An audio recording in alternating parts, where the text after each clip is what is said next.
오늘 옆에 분하고 이렇게 인사하겠습니다.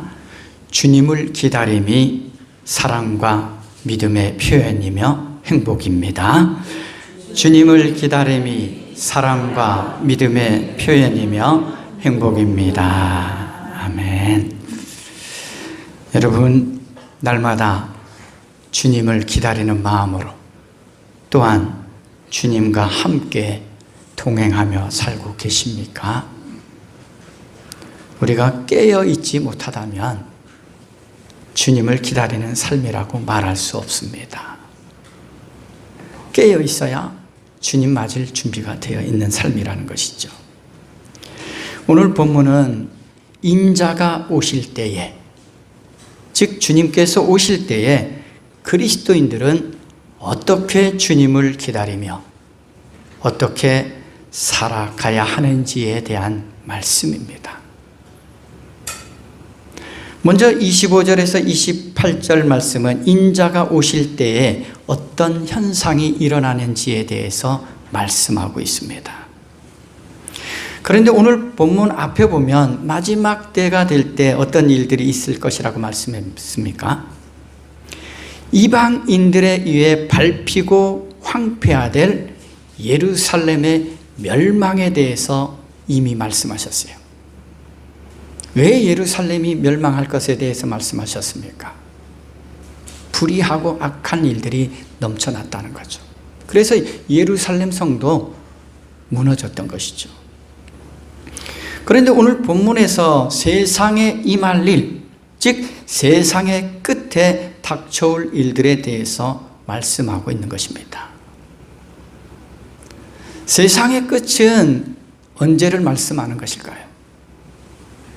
지금은 종말의 때를 살고 있는데 종말이 있다는 거죠. 즉 주님께서 다시 오시는 그때를 말씀하고 있는 것이죠. 주님께서 다시 오시는 그때는 하나님 나라가 완성되는 때임을 또한 말씀합니다. 먼저 오늘 인자가 오실 때 세상에 임할 일들에 대해서 25절과 26절에 이렇게 말씀합니다. 그리고 해와 달과 별들에서 징조들이 나타나고 땅에서는 민족들이 바다와 파도의 성난 소리 때문에 어쩔 줄을 몰라서 괴로워할 것이다. 사람들은 세상에 닥쳐올 일들을 예상하고 무서워서 기절할 것이다. 하늘의 세력들이 흔들릴 것이기 때문이다 라고 말씀합니다. 즉 마지막 때의 이 징조들은 열방의 백성들에게 이 공고함, 즉 고통을 주게 될 것이라고 말씀하고 있습니다. 그런데 이러한 일들이 인자가 권능과 영광 가운데 구름을 타고 임할 때에 일어날 징조다라고 말씀합니다. 즉 주님 다시 오실 때 일어날 징조라는 말씀이죠. 그런데 중요한 것은 인자의 재림이 열방 사람들에게는 두려움과 고통이 되지만 그 눈을 들어서 인자의 오심을 기다리는 믿음의 사람들에게는 구원을 가져다 줄 것이다 라는 말씀입니다. 부활하신 그리스도가 심판을 위해 영광스럽게 다시 나타날 때에 굳건한 믿음으로 살아오는 자들에게는 소망이 있을 것임을 말씀하고 있는 것이죠. 이 마지막 때의 징조들이 여러분들에게는 불안이 아니요 두려워서 기절하는 것이 아니라 기쁨이 될 수 있어야 합니다. 그러려면 오늘 우리가 주님을 기다리는 바른 믿음, 참된 믿음으로 살아가고 있는지를 우리가 돌아봐야 하는 것이죠. 반면에 메시아이신 예수 그리스도를 거부했던 이 유대인에게 전해졌던 이 하나님 나라의 복음이 이제는 어떻게 된다고 또한 말씀합니까? 이제는 이방인들에게 전해지는 계기가 되고 있다는 말씀입니다. 하나님께서는 모든 사람에게 자비를 베푸시는 분이심을 오늘 말씀하고 있습니다. 이 복음은 유대인들에게만 전해지는 게 아니라는 거죠. 모든 사람들에게 전해지는 것이라는 말씀입니다. 그렇다고 해서 하나님께서 선택하신 이스라엘을 포기하셨다라는 말씀은 아닙니다. 이방인들에게 이 복음의 문이 열려 있는 것처럼 여전히 유대인들에게도 이 복음은 유효하다라는 것이죠. 왜냐하면 구원은 한 민족만을 위한 것이 아니라 온 열방을 위한 것임을 오늘 말씀하고 있다는 사실입니다. 이처럼 인자가 오시는 것을 알리는 우주적인 징조가 일어날 때 주님께서 제자들을 향해서 어떻게 하라고 오늘 말씀하고 있습니까? 28절에 이렇게 말씀합니다. 일어서서 너희의 머리를 들어라. 왜 이 말씀을 하셨을까요? 일어나 머리를 들라고 하시는 이유도 오늘 본문에 이어서 말씀하죠. 너희의 구원이 가까워지고 있기 때문이다 라고 말씀합니다. 예수님을 믿고 따르는 이 제자들은 이 적대자들로부터 당하는 이 환난으로부터 구원을 받고 주님의 다스리심 아래서 하나님 나라를 누리게 될 것이기 때문에 머리를 들라라고 말씀하고 있는 것입니다. 즉 인자가 오시는 때에는 믿음으로 살아왔던 모든 사람들은 온갖 박해에서 벗어나게 되는 것입니다. 믿음 때문에 박해 받아왔잖아요. 믿음 때문에 고난 당해왔잖아요. 그런데 이제는 머리를 들 때가 되었다는 거죠. 주님을 믿는 믿음 때문에 세상에서 다가오는 환난이나 괴로움이 있을지라도 우리를 속량, 즉 구원하시기 위해 이 땅에 오시는 주님을 기다리는 삶이 되어야 한다는 것입니다. 그러면서 하나님의 완성된 구원, 즉 완성된 나라를 누리게 될 수 있다라고 말씀합니다. 우리가 완성될 하나님 나라의 영광을 바라보면 지금 당하는 시련들을 이미 승리하신 주님을 따라서 이겨낼 수 있다라는 말씀입니다. 이런 소망이 없으면 모두가 어떻게 됩니까? 낙심하고 절망할 수밖에 없잖아요. 소망이 있기 때문에 머리를 들라는 것입니다. 주님께서는 우리들을 완성된 구원으로 이끄시기 위해 반드시 오시기에 주님의 제자들인 우리는 그의 합당한 믿음과 사랑과 소망의 삶을 살아가야 한다는 말씀입니다. 우리는 언제든지 주님이 다시 오실 때를 기다리는 준비된 삶을 살아가야 합니다. 인자는 온 세상을 정의와 공의와 사랑으로 다스리시며 영광과 능력 가운데 다시 오실 것이라고 오늘 말씀하고 있습니다.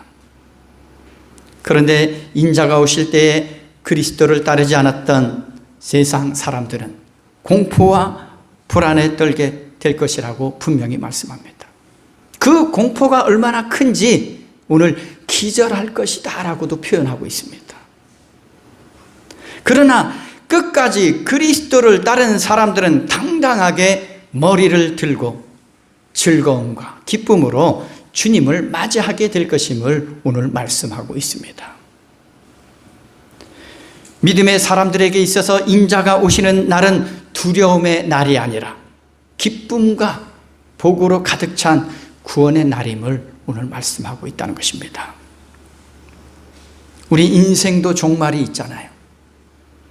근데 이 종말을 어떻게 여러분 맺어가시렵니까? 두려움으로 맺어가시겠습니까?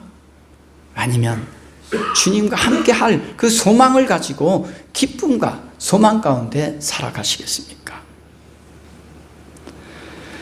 또한 하나님의 뜻은 이 유대인이라는 제한된 한 민족의 선을 넘어서 이방인들에게 이르기까지 온 세상을 다 구원하시는 것입니다.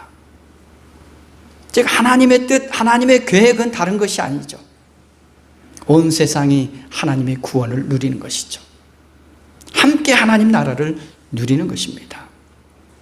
이 복음이 모든 사람을 위한 것이라는 말씀을 누가복음 2장 10절에서도 이렇게 말씀하고 있습니다. 천사가 그들에게 말하였다. 두려워하지 말아라. 나는 온 백성에게 큰 기쁨이 될 소식을 너희에게 전하여 준다. 즉 예수 그리스도께서 이 땅에 오시는 것은 모든 백성에게 기쁨이 되기 위함이죠. 우리는 이러한 하나님의 뜻과 하나님의 사랑 안에 살아가고 있음을 기억해야 합니다. 이 말씀을 기억할 때 우리는 세상에서 당하는 모든 환난과 시련들을 믿음의 인내로서 감당할 수 있습니다. 그리고 믿음의 사람답게 사랑을 실천하며 우리가 살아갈 수가 있는 것입니다. 예수님께서 재림하시는 이유는 하나님이 만드신 모든 세계와 온 백성들이 구원을 누리게 하고 하나님의 형상대로 회복하고 온전하게 하며 하나님의 다스림 안에 순종하며 회개하여서 하나님과의 관계를 회복하여서 평화를 누릴 수 있도록 하기 위하신 것입니다. 잠시 잠깐의 기쁨이 아닙니다. 잠시 잠깐의 평안이 아닙니다. 영원한 하나님 나라의 평화를 함께 누리게 하시기 위해서 이 땅 가운데 오시는 것입니다. 우리는 이미 복음을 믿는 자로서 주님이 다시 오실 때까지 회개의 삶을 통해서 하나님 나라의 삶을 지금 여기에서 살아가야 할 막중한 책임이 있음을 깨달아야 합니다. 오늘 우리가 하나님 나라의 가치를 추구하며 살아가고 있는지 세상 가치를 추구하고 살아가고 있는지 돌아보아야 하는 것입니다. 하나님의 구원을 누리는 그리스도인답게 하루하루 살아가야 한다는 것이죠. 구원을 이루시는 예수 그리스도를 우리가 머리를 들고 바라볼 수 있는 이 바른 신앙인의 삶을 살아가야 합니다. 우리가 주님 바라보기에 이 머리를 들 수 있을까요? 아니면 부끄러워서 머리를 들 수 없을까요? 이 신앙의 삶을 돌아봐야 합니다. 우리가 부끄러우면 머리를 들지 못하잖아요. 하나님께서는 선지자들을 통하여서도 주의 날에 대해서 이렇게 말씀하고 있습니다. 요엘서 2장 30절에서 32절에 이렇게 말씀합니다. 그 날에 내가 하늘과 땅의 징조를 나타내겠다. 피와 불과 연기 구름이 나타나고 해가 어두워지고 달이 핏빛같이 붉어질 것이다. 끔찍스럽고 크나큰 주의 날이 오기 전에 그런 일이 먼저 일어날 것이다. 그러나 주님의 이름을 불러 구원을 호소하는 사람은 다 구원받을 것이다. 시온산 곧 예루살렘 안에는 피하여 살아남은 사람이 있을 것이라고 주님께서 부르신 사람이 살아남아 있을 것이라고 주님께서 말씀하셨다. 즉 이 말씀은 심판날 주님이 다시 오시는 날이 다가오고 있다는 것을 알려주는 말씀입니다. 그런데 이 심판을 피할 수 있는 유일한 방법이 무엇입니까? 심판이 다가와도 두려워하지 않을 수 있는 유일한 방법이 무엇입니까? 여호와의 이름을 부르는 것이라는 것입니다. 단순히 부르는 게 아니죠. 믿음으로 부르는 것이죠. 주님께 속하여서 주님의 다스리심을 받는 인생으로 살아가는 것을 의미하고 있는 것입니다. 오늘 본문에서는 이 종말의 주의 날에 대한 징조를 말씀하시면서 무화과 나무와 모든 나무를 보라 라고 말씀하고 있습니다. 비유로 말씀하고 있죠. 그런데 이 나무들을 예로 드는 이유가 뭘까요? 이 나무들을 보라. 주의 날은 눈에 보일 정도로 확연히 알 수 있다는 것입니다. 나무들을 보면 변하는 게 다 보이잖아요. 저도 무화과 나무를 우리 교회에 2그루 심었어요. 우리 집 앞쪽에 하나 하고 교회 우리 간판 밑에 이만큼 자라 있어요. 한번 보시면 알겠지만 커질 거예요. 그걸 보면서도 우리가 열매 맺는 것도 보게 되고 아니면 이파리만 무성할지 아직은 알 수 없잖아요. 이와 같이 눈에 보일 정도로 확연히 주의 날은 다가온다는 말씀이에요. 그리고 예수님을 주님으로 알고 예수님께 나온 사람들은 마지막 환난의 때에도 살아남게 된다는 것을 오늘 말씀하고 있다는 거죠. 이 무화과 나무는 팔레스타인에서는 흔하게 볼 수 있는 나무라고 합니다. 그래서 이 나무는 매우 이른 봄에 열매를 맺기 시작합니다. 예수님께서는 이러한 징조들을 통해서 하나님 나라가 현재 이미 이르렀음을 보여주는 말씀이에요. 눈에 보게 임했다라는 거죠.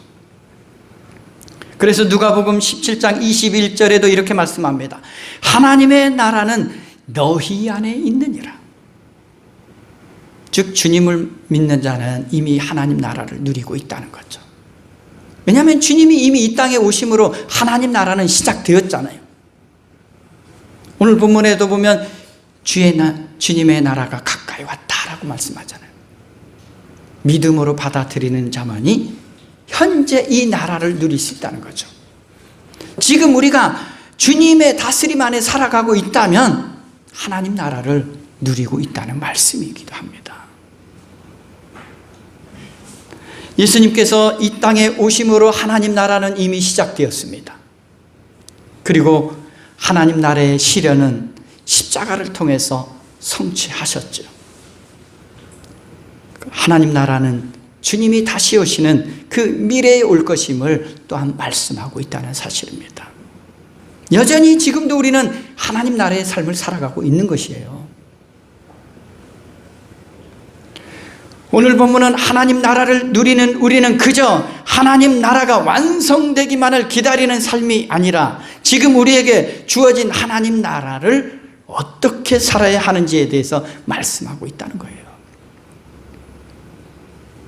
갑자기 임할 종말에 대해 우리는 어쩔 줄 모르고 안절부절하는 일이 없도록 스스로 조심하는 삶이 되어야 한다라고 오늘 본문은 말씀하고 있습니다.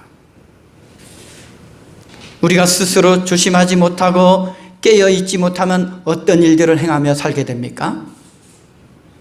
주님을 기다리지 않는 자의 삶, 오늘 분명히 말씀하고 있죠. 깨어있지 못한 자의 삶, 오늘 분명히 말씀하고 있죠. 34절에 이렇게 말씀합니다. 방탕함과 술 취함과 생활의 염려로 마음이 둔하여질 것이다 라고 말씀합니다. 이건 주님을 기다리는 자의 삶이 아니라는 거예요. 하나님 나라를 누리고 있는 삶도 아니라는 거예요. 하나님의 뜻대로 살아가지 않는다는 거죠. 그날이 덫과 같이 너희에게 임하리라 라고 말씀합니다. 덫은 무엇을 하는 겁니까? 사로잡는 거잖아요. 덫. 우리가 살아왔던 모습이 우리에게 덫이 된다는 거예요. 그래서 그 덫이 우리를 멸망으로 붙들린 인생으로 전락하게 만든다는 것입니다. 주님을 기다리지 못하고 살아왔던 이 삶의 모습이 내 발에 덫이 되는 거예요. 그래서 장차올 이 모든 심판과 환난을 피하기 위해서나 인자 앞에 서기 위해서나 주님 오실 때 우리가 머리를 들 수 있으려면 어떻게 해야 한다라고 말씀하고 있습니까? 항상 기도하며 깨어 있으라 오늘 말씀합니다. 마지막 날이 다가올수록 성도들에게 유혹과 시련은 있겠지만 더욱 꿋꿋한 신앙을 가지고 있어야 한다는 말씀입니다. 바른 신앙을 가지고 있어야 한다는 거죠. 항상 깨어 있다는 건 주님과 항상 교제하는 삶이잖아요. 우리가 깨어있는 삶이 되어 하나님 나라를 누리는 삶이 되기 위해서는 또한 하나님의 말씀을 드리려고 하는 열망이 있어야 합니다. 왜냐하면 우리는 하나님의 말씀을 통해서 하나님의 뜻을 깨닫게 되기 때문이죠. 기도할 때도 어떻게 합니까? 하나님의 말씀을 붙들고 기도해야 되죠. 하나님의 뜻이 이루어지기를 위해서 기도해야 진정한 기도죠. 또한 하나님께서는 우리의 기도에 하나님의 말씀으로 응답하시는 분이심을 잊지 말아야 합니다. 마지막 때가 다가올수록 우리가 해야 할 일은 하나님의 말씀을 통해서 하나님의 뜻을 깨닫고 그 깨닫게 된 말씀을 삶에서 살아내는 것입니다. 사라지는 게 아니에요. 살아내야 하는 거죠.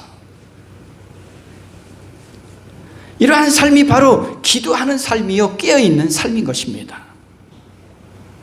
주님께서 뜻밖의 시간에 다시 임재하실 때 우리는 온갖 불의하고 악한 일만 일삼고 세상 쾌락과 즐거움만을 탐닉하다가 덫에 붙잡혀 빠져나오지 못하고 있는 이 부끄러운 모습으로 남아있어서는 안 됩니다. 부끄러운 삶을 살면 머리를 들 수 없잖아요.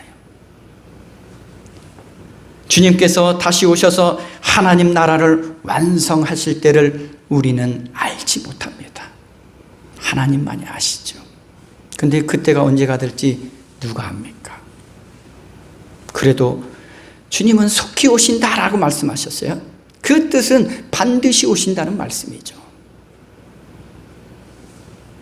그러므로 우리는 현재 당하는 고난과 시련 속에서도 바른 믿음과 바른 삶으로 우리 자신뿐만 아니라 세상을 변화시켜 나가는데 쓰임받는 인생이 되어야 합니다.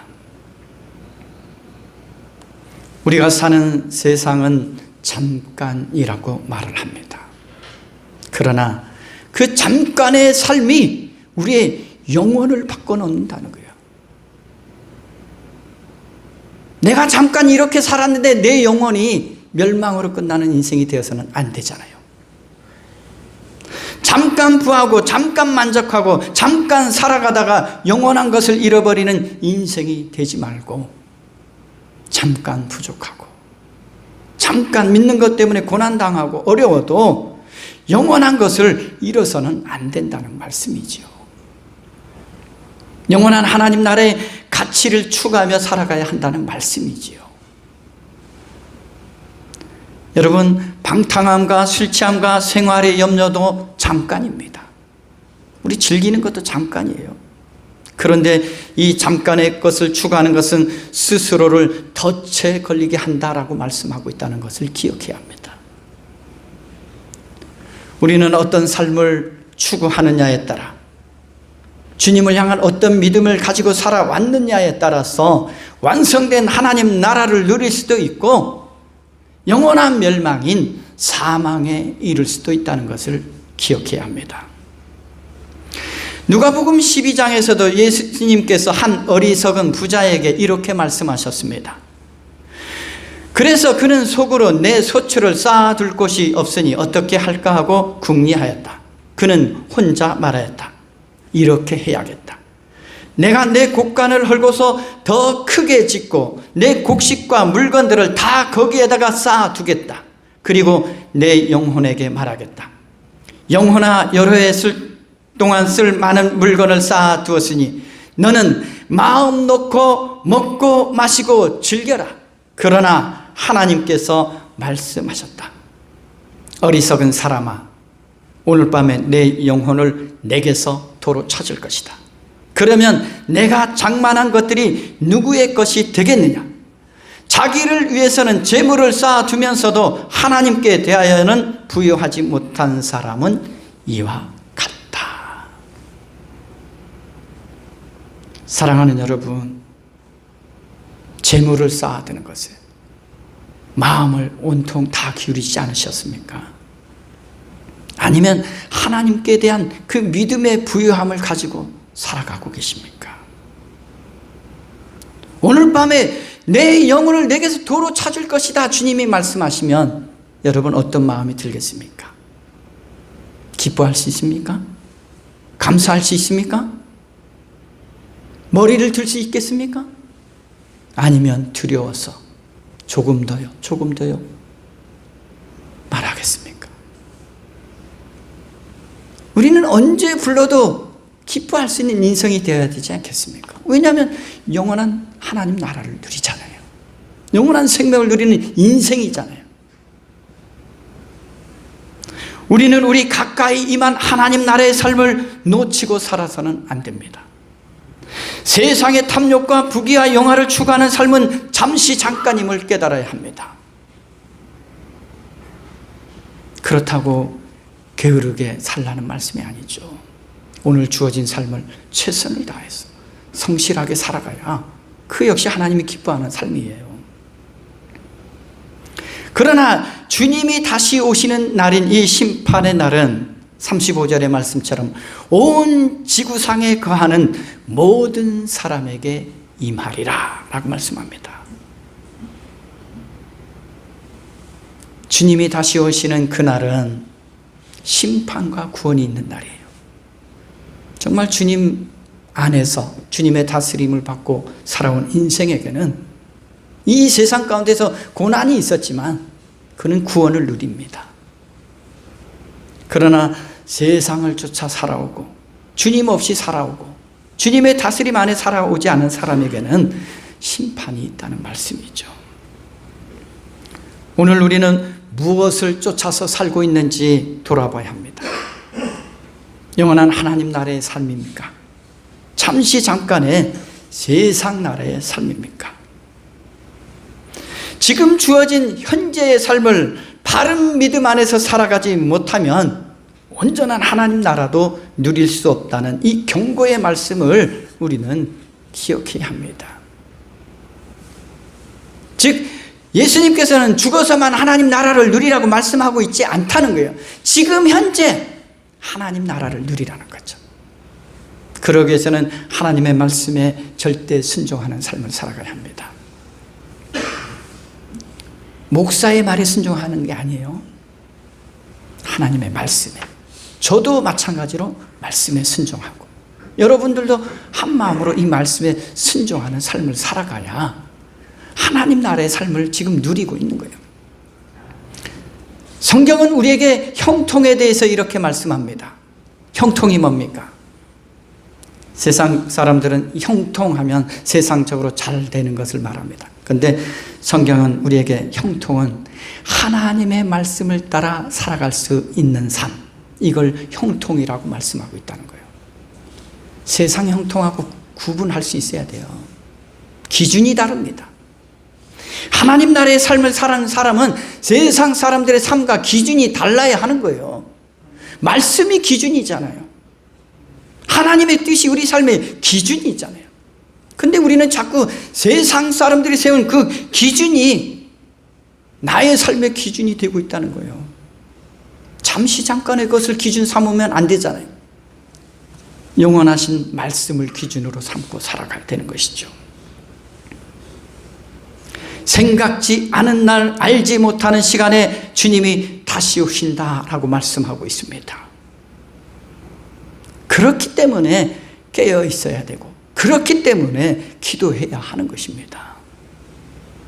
오늘 본문 33절에 이렇게 말씀하십니다. 천지는 없어지겠으나 내 말은 없어지지 아니하리라. 무슨 뜻일까요? 하나님의 말씀은 반드시 이루어진다는 말씀이죠. 주님께서 말씀하신 그날은 반드시 온다는 말씀이에요. 주님은 반드시 다시 오신다는 말씀이죠. 그런데 우리는 주님의 이 말씀을 들으면서도 여전히 주님의 말씀에 귀 기울이지 않고 주님을 기다리는 삶이 되지 않고 또한 나에게 주어진 오늘이라는 시간 속에서 주님의 다스림을 받지도 않고 살아간다면 우리에게는 심판만이 기다리고 있다는 거죠. 오늘이라는 시간은 하나님의 선물로 여겨야 합니다. 그래서 잘 살아가서 내일에는 우리가 주님 앞에 서게 된다는 것을 기억해서 기쁨으로 주님 앞에 설 수 있기를 우리는 기도하며 기다려야 합니다. 하나님의 시간은 우리의 생각하는 시간과 다릅니다. 그래서 우리는 늘 준비되어진 신앙이 되어야 합니다. 그 시간이 언제든지 간에 그때를 기다리는 태도로 언제나 주어진 삶에 충실하고 또한 우리에게 주어진 사명에 충실할 때 우리는 세상의 유혹, 세상이 쳐놓은 덫에 걸리지 않고 하나님의 뜻을 살피고 하나님 뜻 안에서 살아갈 수 있습니다. 오늘 주님 앞에 소망을 두고 살아가는 우리 모두가 되기를 간절히 소망합니다. 하나님 나라를 기쁨으로 누릴 수 있기를 간절히 소망합니다. 예수님은 영원부터 지금도 그리고 영원까지 우리와 함께 하실 뿐만 아니라 온 만물을 다스리시는 분이심을 우리가 기억할 수 있기를 바랍니다. 주님 안에서 살아가고 주님의 다스림 안에 살아가는 것을 기쁨으로 여길 줄 아는 복된 삶이 되시기를 간절히 기원합니다.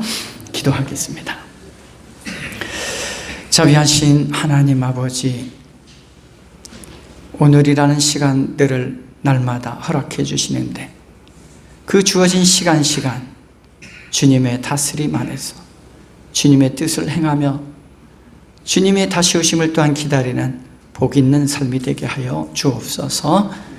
세상의 유혹에 덫에 걸려들지 않게 하시고 또 믿음 때문에 받는 고난 때문에 두려움과 절망이 아니라 오히려 하늘의 기쁨을 바라볼 수 있는 소망의 삶이 되게 인도하여 주옵소서.